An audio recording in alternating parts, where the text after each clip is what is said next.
que peu de gens, en tout cas on n'en a pas énormément parlé, vous avez été attaché de presse, Oui. et attaché de presse des plus grands. Donnez-nous quelques noms pour nous faire saliver. Elton John, Cat Stevens, Genesis, Ah, Gainsbourg. c'est quand même... Il a payé ses impôts en France. Ouais, donc à chaque fois qu'ils vont dans leur pays, dans un pays chanté, ils doivent déclarer leurs impôts. Merci beaucoup.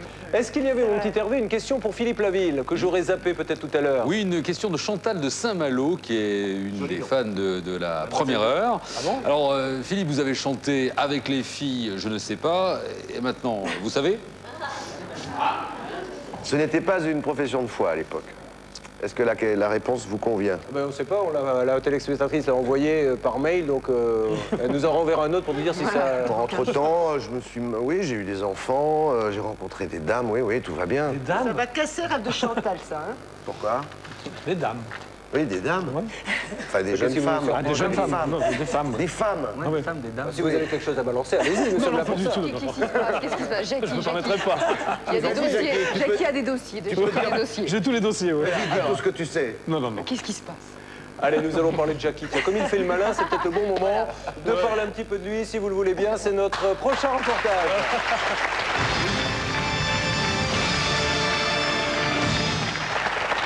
Fantastique carrière télé, mais avant la carrière télé, il y a eu donc la carrière d'attaché de presse. Vous nous l'avez dit il y a quelques instants, vous avez accompagné les plus grands, et puis on va comprendre dans ce reportage comment vous êtes arrivé à la télé, et puis il y a eu les années Dorothée qui ont duré...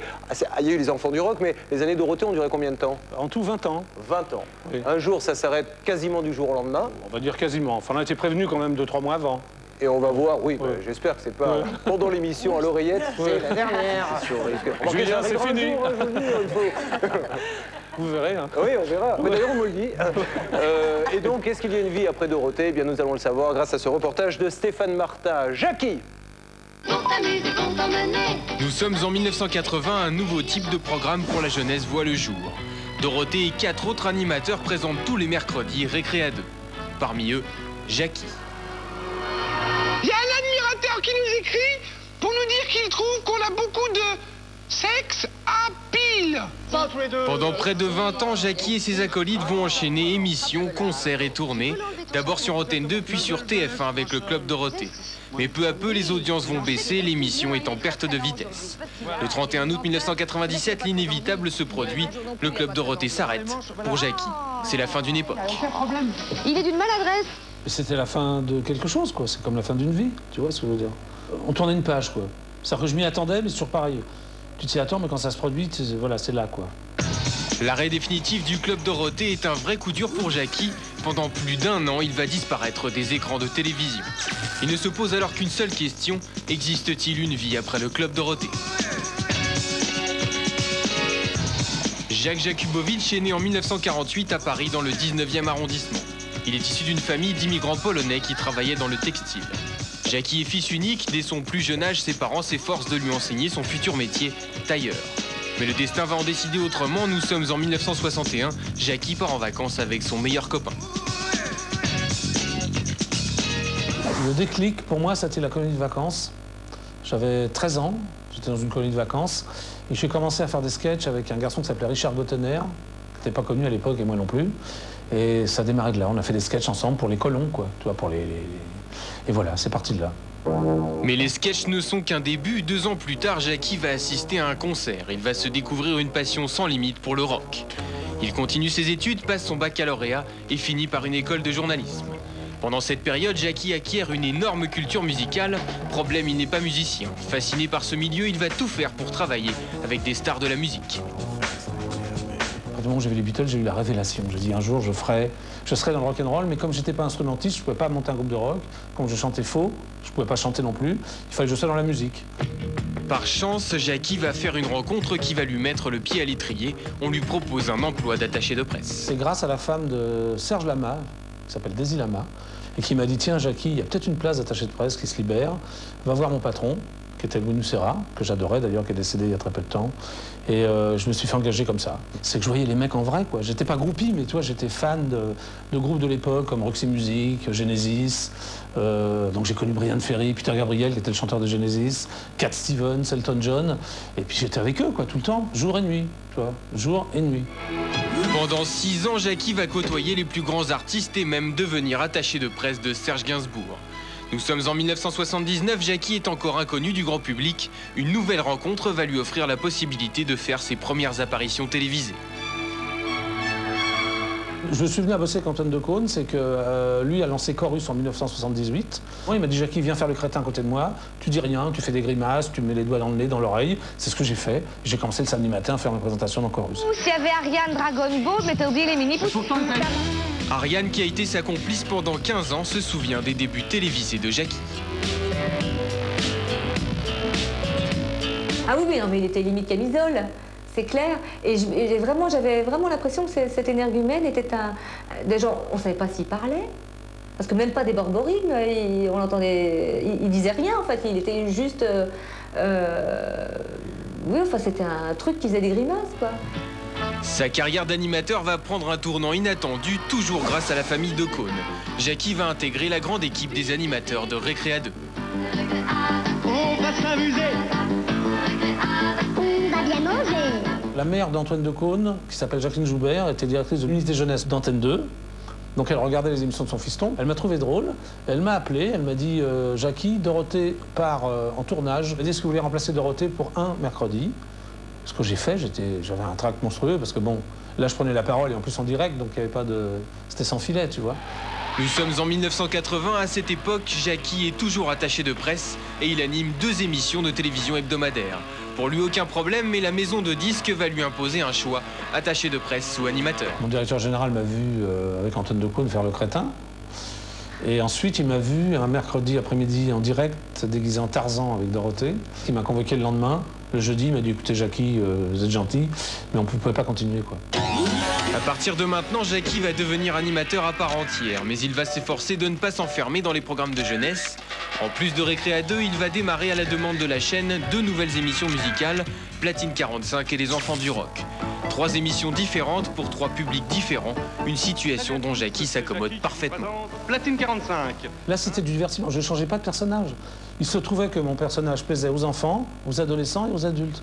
Mais je ne changeais pas. Ce n'était pas un personnage fabriqué. J'étais moi-même devant la caméra, comme je suis dans la vie, de toute façon. Je n'ai jamais forcé les choses.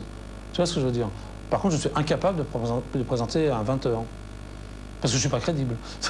Tu vois ce que je veux dire?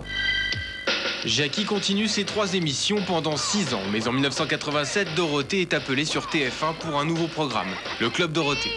Elle doit être accompagnée de 4 autres animateurs. Jean-Luc Azoulay, le producteur, pense immédiatement à Jackie. Dès le début, l'émission est un énorme succès. Rapidement, les cadences s'accélèrent. D'une émission par semaine, l'on passe à 1 par jour. Donc j'avais que le dimanche. En fait, le dimanche, je pouvais me reposer. Et j'en profitais. Ariane, elle aussi, se souvient des cadences infernales, mais aussi des bons moments.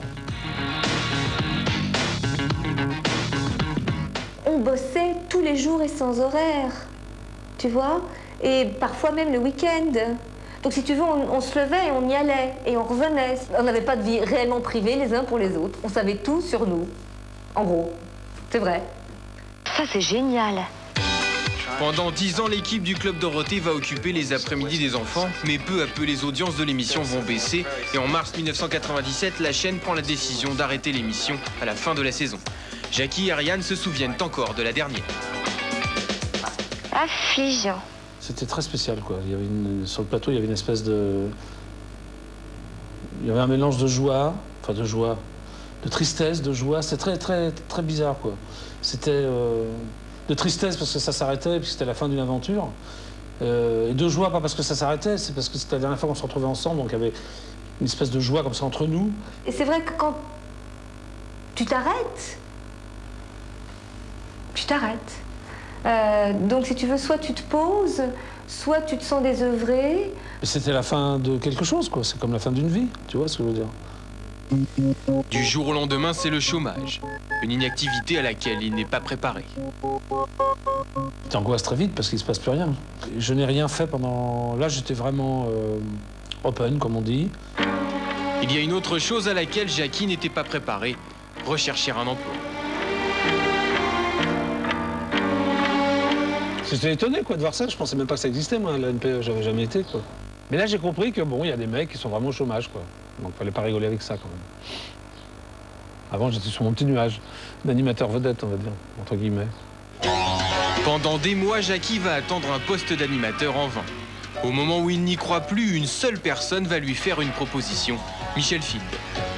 Moi, ce que j'ignorais à l'époque, c'est qu'il était vraiment mal de ne plus travailler. Je savais que c'était pas une période très faste pour lui, mais j'imaginais qu'il faisait 36 000 petits trucs et tout. Et en fait, ce que j'ai appris après, parce qu'il me l'a dit, c'est que cette proposition a été vraiment comme un rayon de soleil dans une période très grise et très morose. Parallèlement, Jackie, faute de mieux, va accepter un court-métrage. Il y incarne son propre rôle, on y retrouve bien le Jackie du Club Dorothée, mais un Jackie raté, ridiculisé par son public. La caricature est douloureuse, Jackie détruit consciencieusement ce qu'il a représenté à la télévision pendant des années. Public adoré, vous connaissez la différence entre un bulldog et ma belle-mère? Non! Le rouge à lèvres. Elle est fun, non? Pardon, monsieur.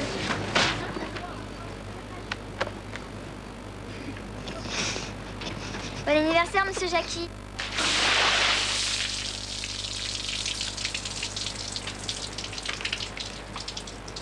Merci beaucoup.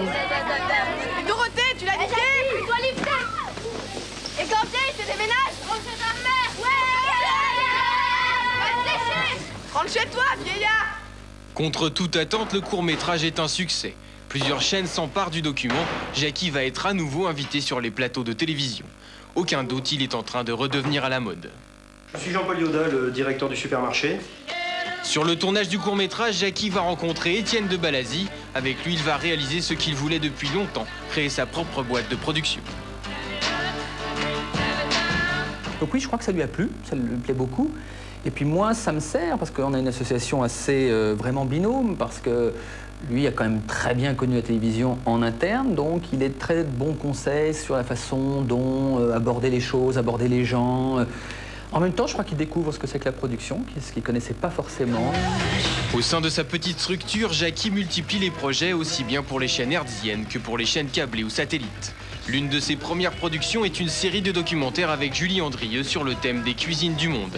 Elle se rappelle de sa première rencontre avec Jackie. On s'est rencontrés, on s'est bien marré, on a parlé bouffe évidemment. Moi j'étais assez surprise de savoir que c'était une de ses marottes, une de ses obsessions. Et on s'est retrouvés autour d'une table, on a parlé de plein de projets, Jackie avait plein d'idées autour de ça. Et puis voilà, et puis de là a découlé des émissions qu'on a fait ensemble, Julie autour du monde.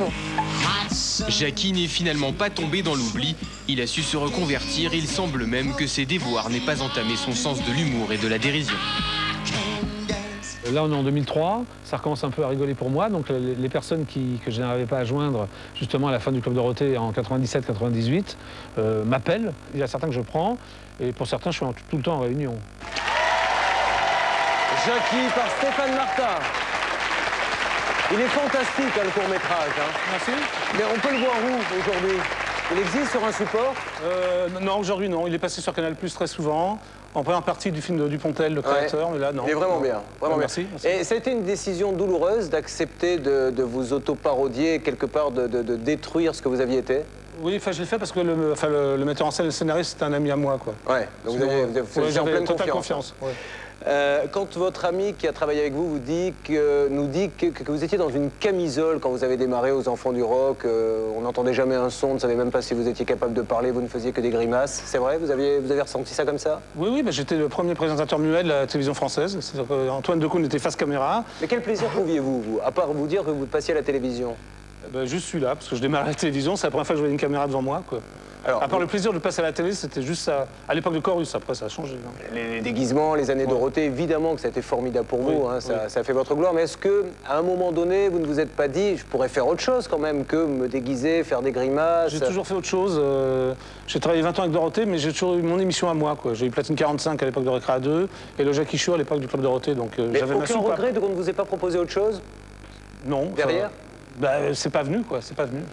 Et quand Dorothée s'est arrêtée, on a l'impression que vous parlez comme d'une petite mort, quoi. C'est comme si tout d'un coup, voilà, c'était une nouvelle vie qui redémarrait, il fallait tout reconstruire. Oui, c'était 20 ans tous les jours, donc c'était ça, c'était pas une mort. Enfin, j'ai fait tourner la page et effectivement reconstruire autre chose, quoi. Est-ce que vous avez un regret dans votre carrière, quel qu'il soit?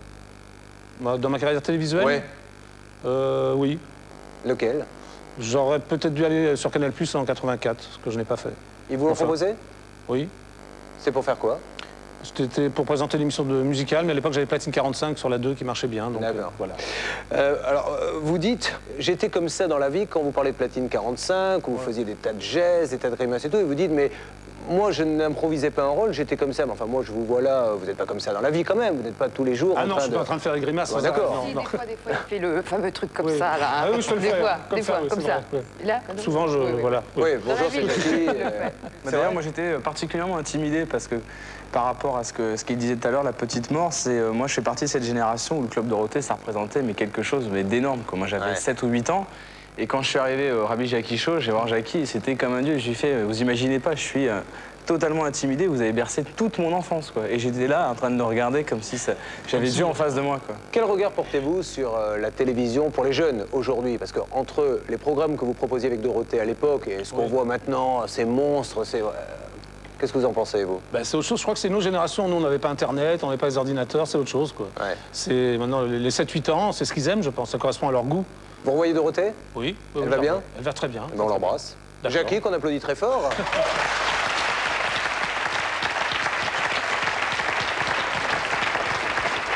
On en a lu une ou deux sur vous dans la presse. Il nous tardait de pouvoir vous demander si c'était vrai ou pas. C'est juste une petite anecdote rigolote, Jackie, qui correspond au personnage assez bien. Est-ce qu'il est vrai que petit, attention, c'est pas très ragoûtant, est-ce qu'il est vrai que petit, vous mangiez des araignées vivantes? C'est exact, oui. Voilà, c'est dit. Y avait-il une démarche spirituelle quelconque derrière Non, non, j'adorais ça. D'accord. Toujours quand il y a les vacances, j'avais... Oui, enfin non, j'avais 9-10 ans, quoi. Toujours avec Richard Gottener, d'ailleurs, manger des araignées. Des Avec cousins, Richard exactement. Gottener, très bien. Oui. Est-ce qu'on a eu des questions pour Jackie? Oui, beaucoup de questions concernant vos anciens camarades du Club Dorothée, et notamment votre partenaire de duo, on le voit dans le reportage, Patrick Simpson-Jones. Que devient-il? Avez-vous des nouvelles? Alors, Patrick Simpson-Jones, il vit à Miami. Il a une boîte de production, il produit des émissions de sport. Voilà. On va parler un petit peu de Karine maintenant. Donc Karine qui est au Trévise. Oui.